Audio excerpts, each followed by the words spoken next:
മഹാരാഷ്ട്ര ലോക്സഭാ തെരഞ്ഞെടുപ്പിൽ എൻ.ഡി.എ സഖ്യം പൊട്ടിപ്പാളീസായത് മുതൽ ബി.ജെ.പിക്ക് അജിത് പവാർ സഖ്യത്തെ കൂടെ നിർത്തണമെന്ന് യാതൊരു ആഗ്രഹവുമില്ല.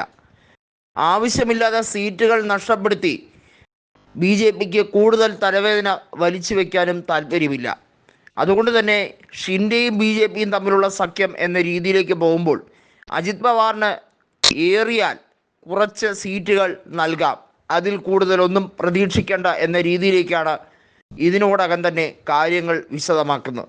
അതേസമയം അജിത് പവാറിന് ശരത് പവാറിൻ്റെ കൂടെ ചേർന്നാൽ തീർച്ചയായും നേട്ടങ്ങൾ ഒരുപാടുണ്ട് എന്നുള്ളത് അദ്ദേഹത്തിന് കൃത്യമായി അറിയാം. പക്ഷേ അവിടെയും മറ്റൊരു കാര്യം ശക്തമായി കഴിഞ്ഞിരിക്കുന്നു. സുപ്രിയ സുലെ പാർട്ടി ശക്തമായി കൈയടക്കി കഴിഞ്ഞിരിക്കുന്ന ഒരു സാഹചര്യമാണ്. ശരത് പവാർ വിഭാഗത്തിൻ്റെ കാര്യങ്ങൾ നയിക്കുന്നത് സുപ്രിയ സുലെ തന്നെയാണ്. സുപ്രിയ സുലെ അസന്നിഗ്ധമായി തന്നെ പറഞ്ഞിരിക്കുന്ന ഒരു കാര്യം, അജിത് പവാറിനെ ഇനി ഒരു കാരണവശാലും ശരത് പവാർ വിഭാഗവുമായി ലയിപ്പിക്കേണ്ട കാര്യമില്ല. അവർ വേറിട്ട് കഴിഞ്ഞിരിക്കുന്ന കാര്യമാണ്. ഇനി ഒരു രീതിയിലും ചർച്ചയോ സമ്മേളനമോ വേണ്ട.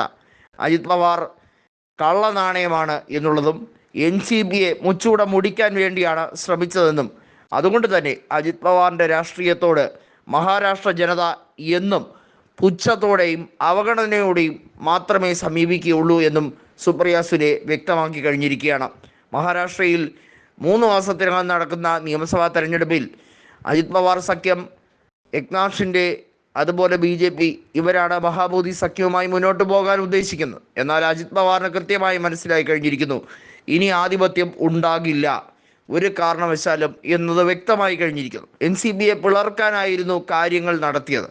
കേവലം ഭൂരിപക്ഷം കിട്ടാൻ വേണ്ടി മാത്രം അജിത് പവാറിനെ ഒപ്പം നിർത്തിയതാണ് ബി.ജെ.പി. ഒരു റിസർവ് എന്നുള്ള രീതിയിൽ, അതായത് ഒരു കരുതൽ എന്ന രീതിയിലാണ് അജിത് പവാർ സഖ്യത്തെ ഒപ്പം നിർത്തിയത്.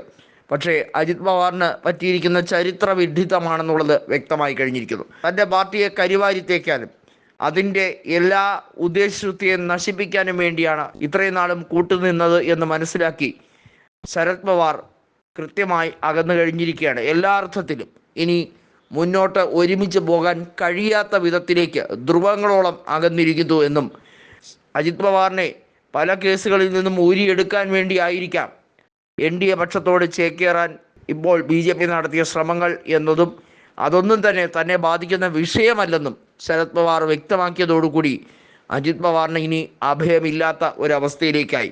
ബാരാമതി ആയിരുന്നു ശക്തി കേന്ദ്രമെങ്കിൽ ആ ബാരാമതി ലോക്സഭാ സീറ്റും സുപ്രിയ സദാനന്ദ് സുലെ നേടിക്കഴിഞ്ഞിരിക്കുന്നു. അജിത് പവാറിന് ഇനി തട്ടകങ്ങൾ ഒന്നും തന്നെ ഇല്ലാത്ത ഒരു അനിശ്ചിതാവസ്ഥയാണ്. മഹാരാഷ്ട്രയിൽ അജിത് പവാർ യുഗം അവസാനിക്കുകയാണ്.